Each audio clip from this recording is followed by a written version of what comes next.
Hey, Pusnet, new video. On this one, we're gonna do the tier one. And so, in the past video I talk about my three tiers approach to kayaking. And what I did was kind of in my safety of kayaking was to approach from um, less and impactful to more involved. And so it's safety that in signaling that I still have boats, I still have access to whatever I have in my boat. To I have to leave my boat, but I still have access. I still have time to grab some equipment. So in this video, we'll be talking to tier one. So that means that in the scenario where, for whatever reason, I've been separating from my boat, I do not have access to any of the other kits. And so all I have is what I have on me. So this is what the mentality of that kit that I have works. It's very unlikely, but it could still be feasible, especially in rough water where you flip, you get out, you didn't have time to put your legs inside your boat and the boat just drift out, and so now you're stuck with whatever you have on yourself. So that's the mentality of why I put whatever I put on my kit. Again, um, I didn't in the past video. I didn't go through everything. Like I didn't talk about the first aid kits and other rescue device like tow ropes and stuff that a lot of time I have on me. This is more for just the safety. Before I talk about my PFD itself, I wanted to add a little something that I don't hear much people talking here in North America. In the UK, it seems like it's a little bit more known. And even here, it's pretty hard to find. But it's a nice piece of gear to have. And how I came to know about this was when I did my level 1 course. The guide, the instructor, got it out because a lady was kind of getting cold, and I'm like, wow, cool, that's the cool thing.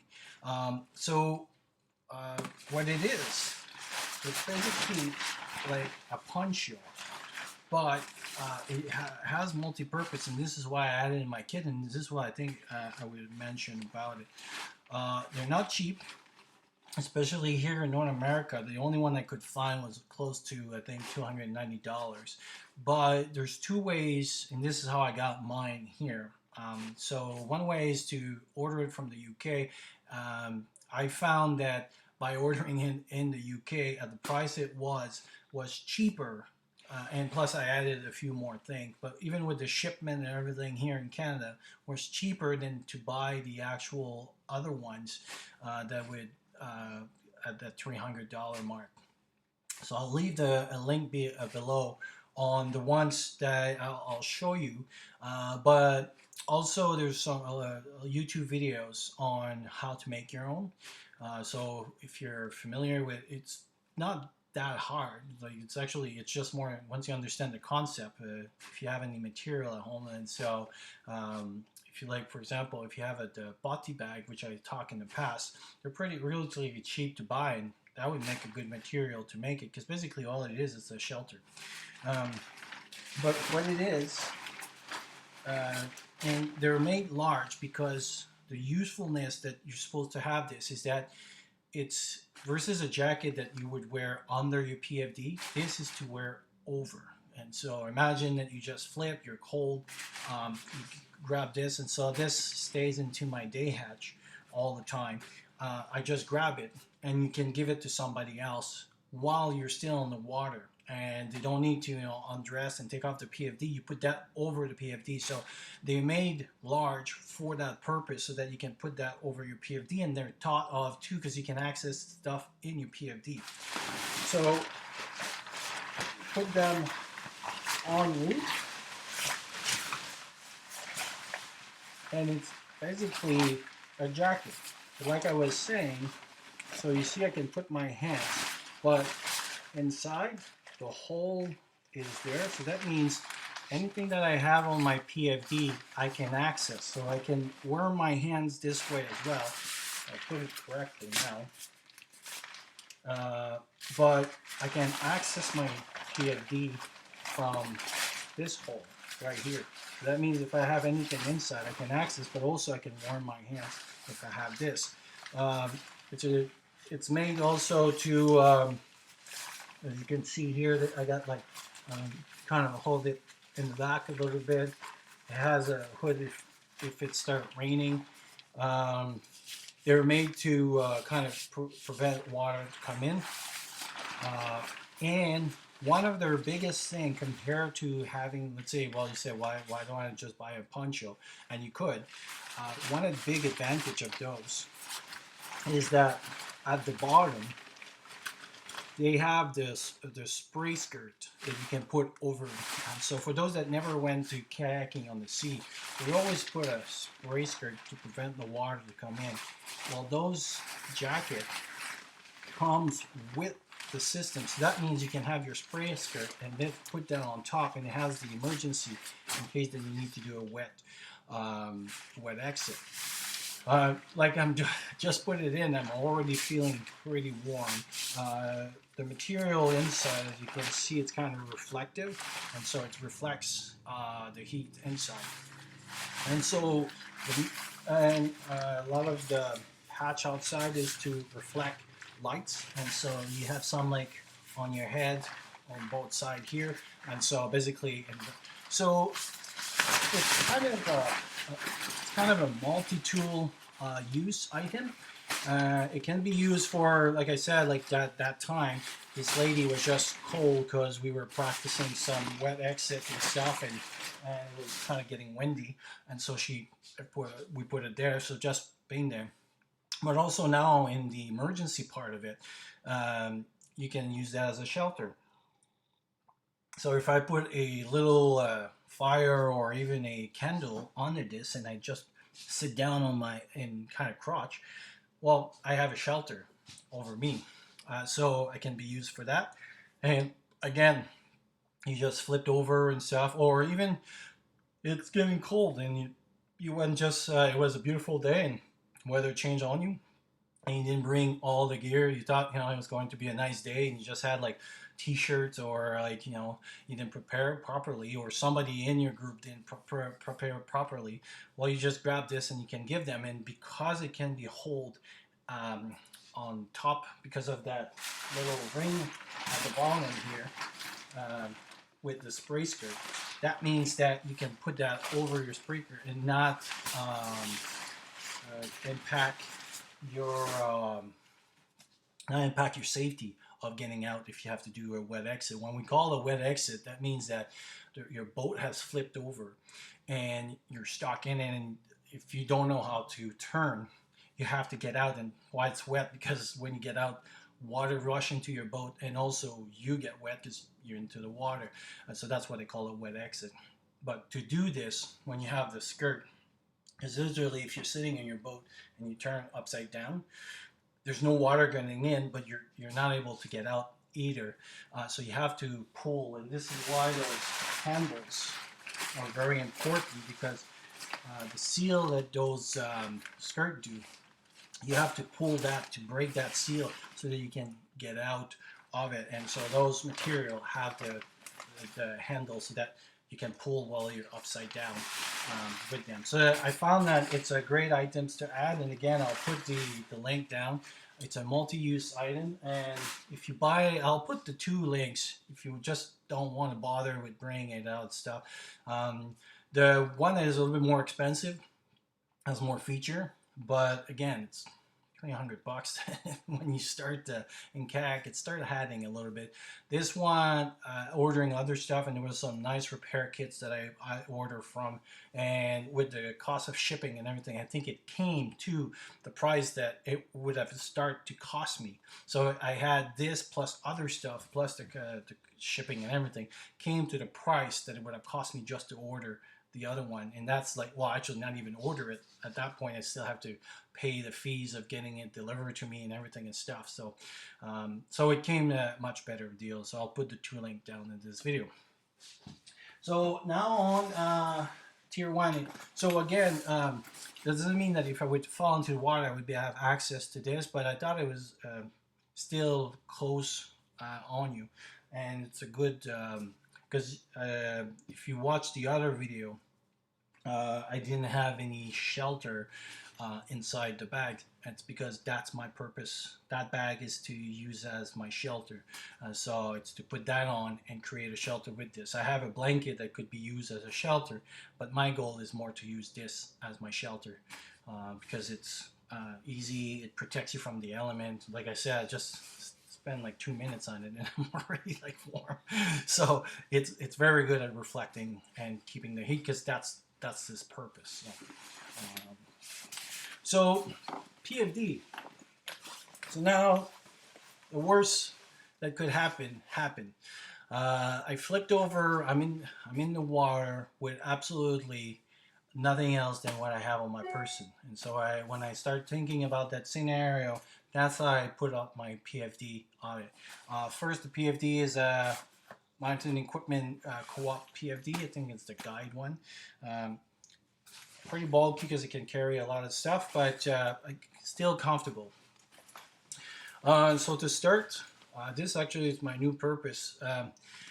I Last year I bought this little light thinking that it would be pretty good and stuff because it had different modes on it and you could use it as a regular flashlight, and also it came with those things, and so magnetic top, and so when you go and you kayak at night, you kind of identify yourself because you could put it higher up, and especially with this, it came with a little base that you could put this on your kayak. So I thought it was working good, but I find kind of a fail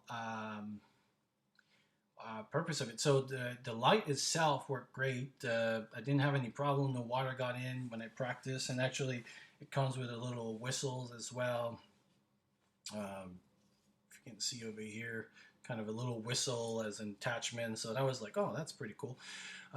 But this part here, as I kind of, when you remove this and put the batteries and stuff, I don't know exactly what happened, but I couldn't turn it in or out, and with gloves, it made it hard to press on it. And this is an emergency light. I don't have time to finicky and push my numbs and stuff because especially a lot of time I'll wear gloves when I kayak. So I didn't feel that safe because it's like the light was not doing what it should be when I was pressing on this thing. So there was a major failure over here. So I didn't feel safe to carry the light anymore. So I switched to another one. This one over here read some good reviews. As you can see, doesn't take much. See, like from my hand, doesn't take much. It's right on my side, and basically from this there's two modes. So that's the white, and then on the other side is red. Fine. Well, it's bright lights. I'm not sure in the dark if it would affect my vision, but it's pretty easy. It's just a button.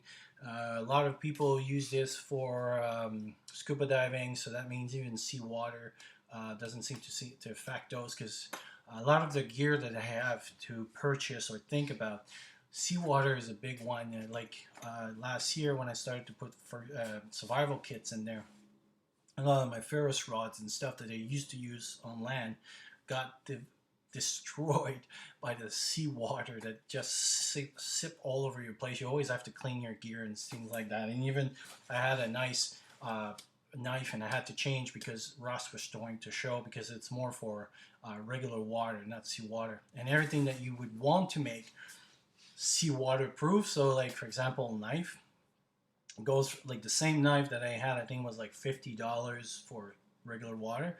When you buy it, titanium and for seawater proofness goes straight up to like 160. So it's almost like 3 times the price. So you have to be careful when you buy stuff. But if you go with things that scuba diver use, because they usually scuba dive in seawater, their gear is a little bit cheaper. So I got that light. Over here, part of it was that knife. I really liked it. Small, efficient, actually.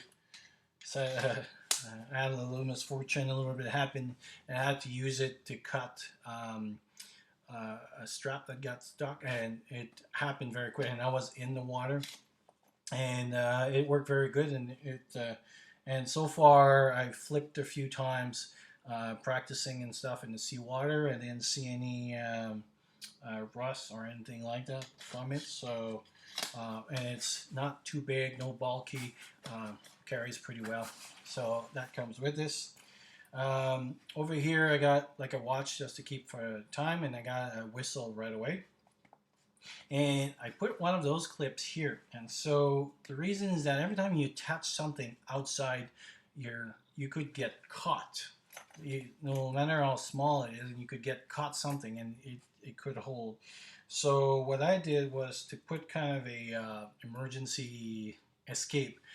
So it's a clip that if I just pull on this, it just release. So anything that I attach to myself, I attach it to that point.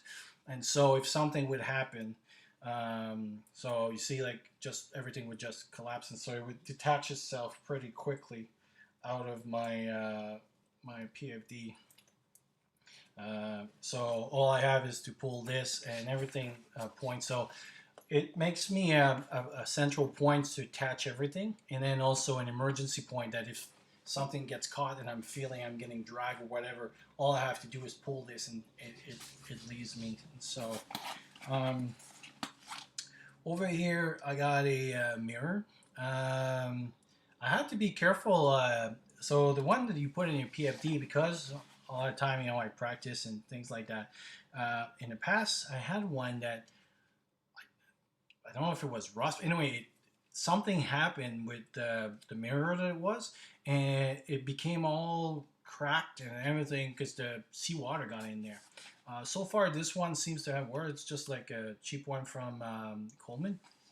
But yeah, the other one that I had to be careful about it because somehow the seawater got into it, and they didn't like it at all.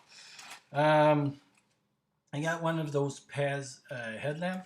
One of the reasons I really like those ones, first, this is, so it's called a E-Light Plus. They're small. They're made for emergency. They're waterproof. So the container that they come with is waterproof. But the headlamp as well, so it's a headlamp. It's very small. There's different modes on it. And see, like, that's how small it is. There's a small whistles that kind of come sometime with it.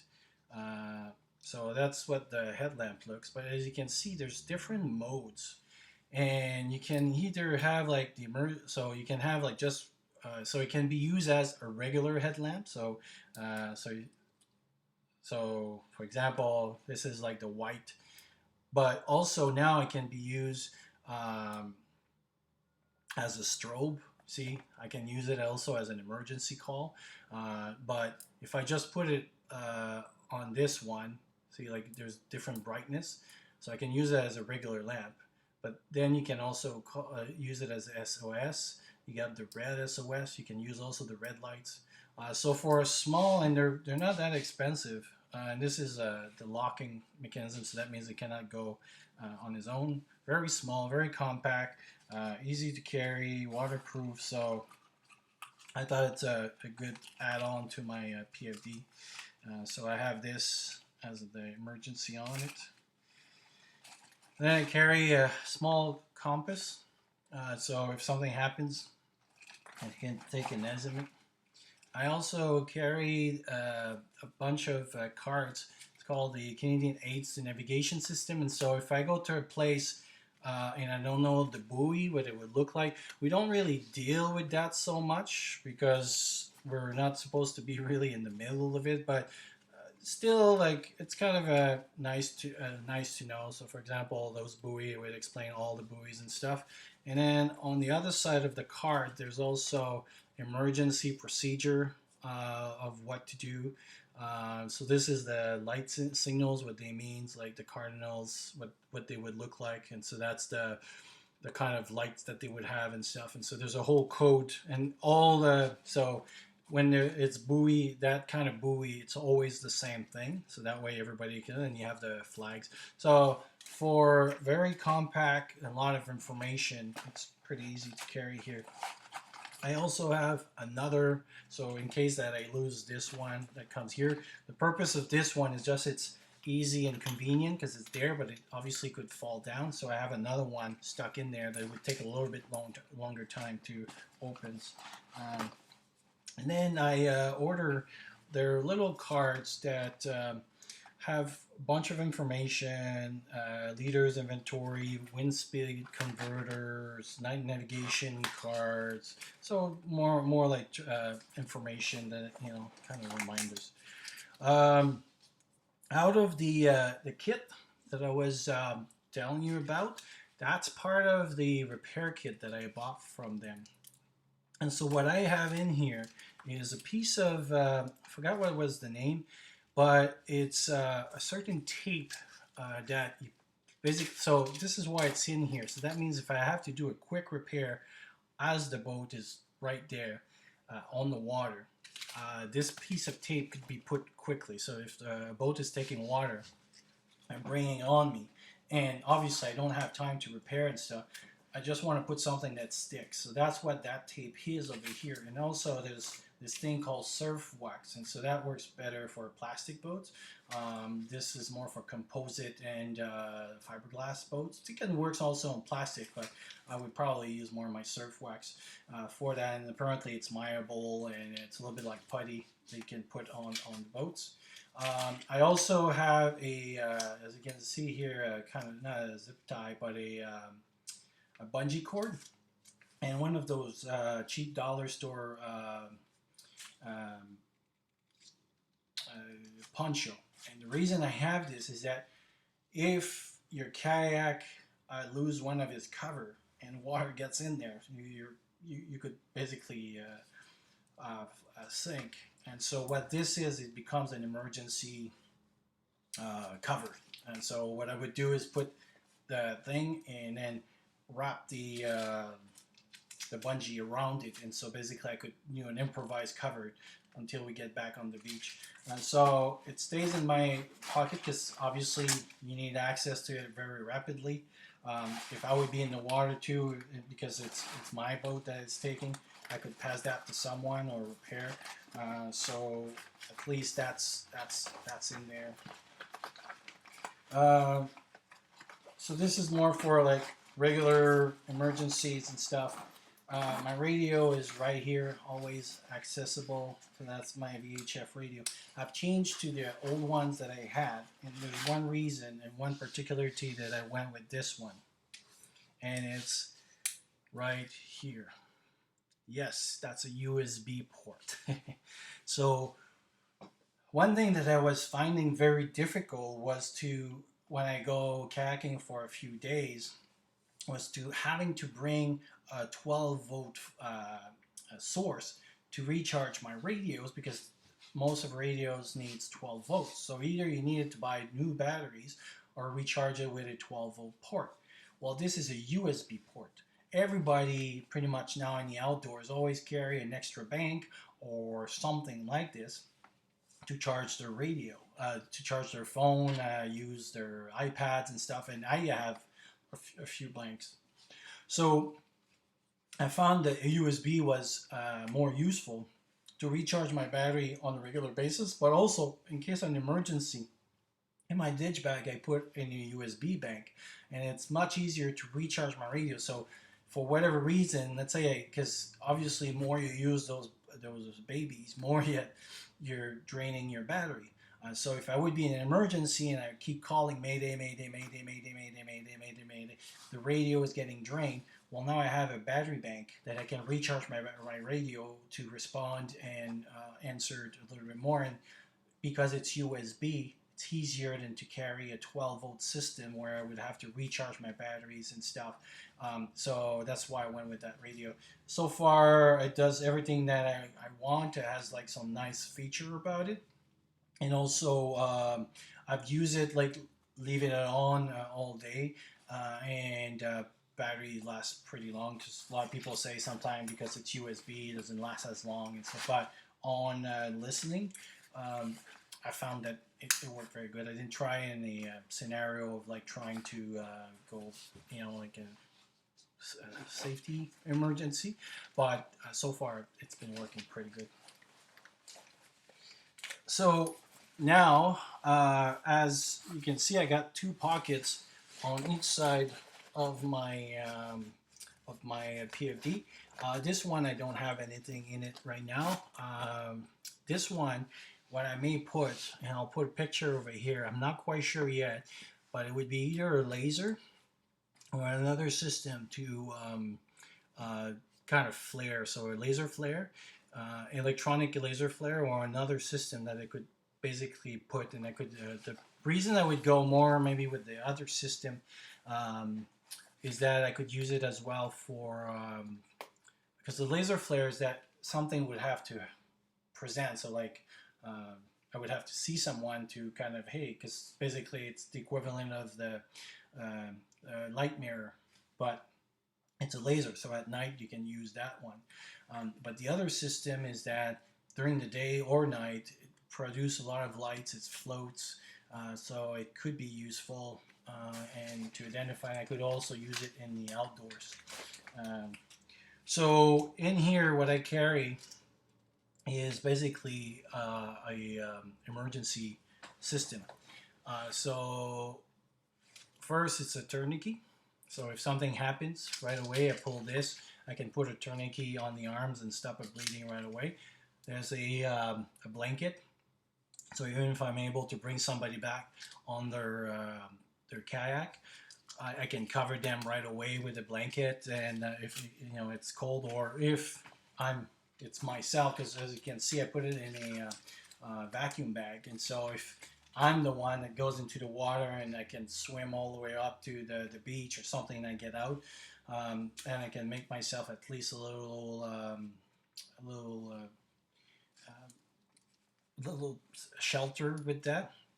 And I put a lighter with two fire starters, chemicals fire starters in it. And so at least if I reach the land, I can do something with this. This is the peanut lighter. So far with my experience, because of the O-ring, the good ones, seawater didn't seem to get through them. So that's about the only thing that in previous kits I found that by experience too that seawater didn't affect it. So that's why I went with this in case that the bag has a leak or something. But by compressing it in the vacuum and putting, doesn't only make it waterproof, but very compact, and it can fit in there, and then it's easy to grab. And again, I just open that up. It's an emergency, so and the kit is accessible all the time. So that's my my kit.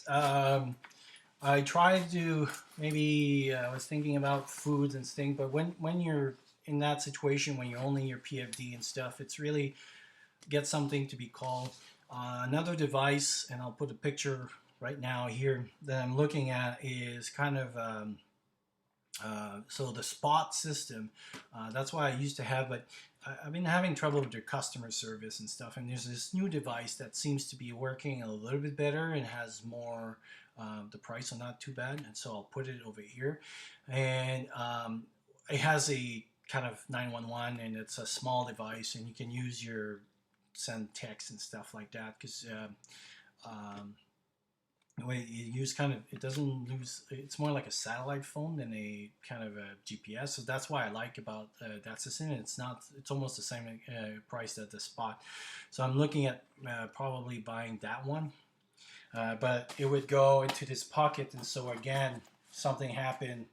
I called the Mayday Mayday on my radio, press the SOS function of that device, and hope that I get found. And then after that, I got other system that it would go in here, plus my light, obviously, if at night.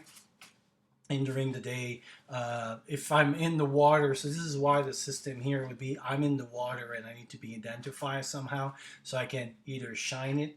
I got my mirror for that if it's sunny, but at night or if it's cloudy or something like that, whatever I'm going to be putting in here, will be my system.